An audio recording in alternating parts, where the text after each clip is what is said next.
మన వారాహి సిల్వర్ జ్యువెలరీలో అద్భుతమైన ఆఫర్స్ పొందండి మరియు కార్ గెలుచుకునే గొప్ప అవకాశం. ఈ రోజుల్లో చదువు అంటే కేవలం రెండు ఆప్షన్సే కనిపిస్తున్నాయి. ఒకటి ఇంజనీరింగ్, రెండోది మెడిసిన్.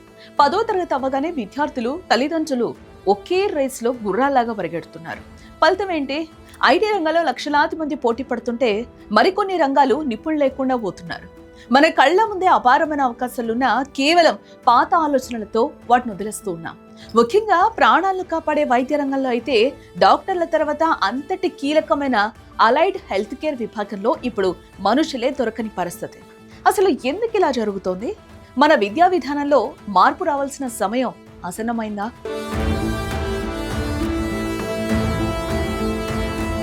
అసలు ఒక ఆసుపత్రి ఎలా నడుస్తుంది? కేవలం డాక్టర్ ఉంటే సరిపోతుందా? లేదు. మీ రక్తాన్ని పరీక్షించే ల్యాబ్ టెక్నీషియన్, మీకు ఎక్స్రే లేదా స్కాన్ తీసే ఇమేజింగ్ స్పెషలిస్ట్, ఆపరేషన్ థియేటర్లో డాక్టర్లకు కుడి భుజంలా ఉండే ఓటీ అసిస్టెంట్, కిడ్నీ రోగులకు ప్రాణదానం చేసే డయాలసిస్ టెక్నీషియన్ అవసరం. వీరినే అలైడ్ హెల్త్ కేర్ ప్రొఫెషనల్స్ అంటారు. దాదాపు 50కి పైగా స్పెషలైజేషన్లు ఉన్న ఈ రంగం మొత్తం ఆరోగ్య వ్యవస్థలో 60% బాధ్యతను మోస్తోంది. దురదృష్టం ఏంటంటే వీరు ఎంత కష్టపడినా వీరికి దక్కాల్సిన గుర్తింపు కానీ గౌరవం కానీ మన సమాజంలో ఇంకా లభించడమే లేదు. డాక్టర్ చికిత్సను నిర్ణయిస్తే దాన్ని క్షేత్రస్థాయిలో సక్సెస్ చేసేది వీరే కదా. భారతదేశానికి ప్రస్తుతం 1.09 కోట్ల మంది అలైడ్ నిపుణులు అవసరం.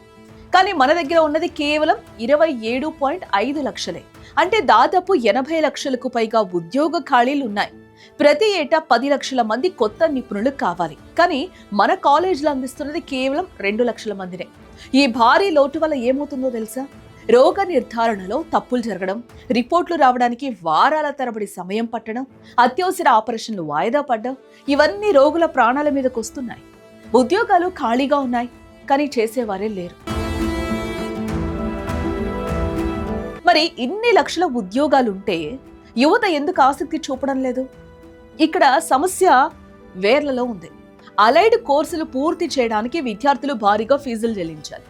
సంవత్సరాల తరబడి క్లినికల్ ప్రాక్టీస్ చేయాలి. కానీ తీరా బయటకు వచ్చాక ఇచ్చే జీతాలు చూస్తే కళ్ళు బయర్లేగమ్ముతాయి. ఐటీ రంగంలో వచ్చే స్టార్టింగ్ సాలరీలో సగం కూడా ఈ నిపుణులకు అందడం లేదు.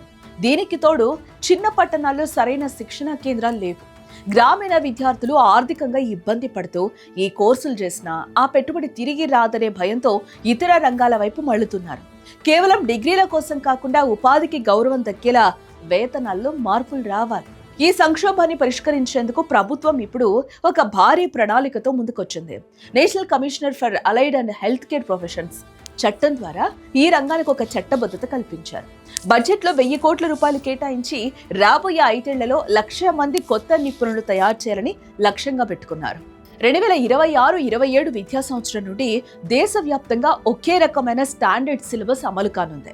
దీనివల్ల ఈ కోర్సులకు డిమాండ్ పెరగడమే కాకుండా విదేశాల్లో కూడా మన వాళ్లకు గొప్ప అవకాశాలు లభిస్తాయి. కానీ ఈ మార్పు కాగితాలకే పరిమితం కాకుండా క్షేత్రస్థాయిలో అమలు కావాలి. చివరగా ఒకటి గుర్తుంచుకోవాలి.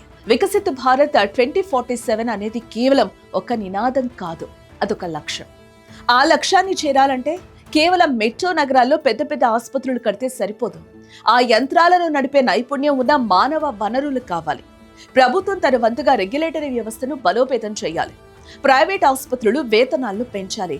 అన్నింటికంటే ముఖ్యంగా తల్లిదండ్రులు తమ పిల్లలను కేవలం ఇంజనీర్లుగానో డాక్టర్లుగానో మాత్రమే చూడాలనే మొండితనం వదిలేయాలి. ప్రపంచం మారుతుంది, అవకాశాలు, వేదికలు మారుతున్నాయి. అలైడ్ హెల్త్ కేర్ వంటి రంగాల్లో కెరియర్ వెతుక్కోవడం అంటే ప్రాణాలను కాపాడే గొప్ప యజ్ఞంలో భాగస్వాములు కావడమే. మరి ఈ మార్పుపై మీ అభిప్రాయం ఏంటి? కామెంట్స్ రూపంలో తెలియజేయండి.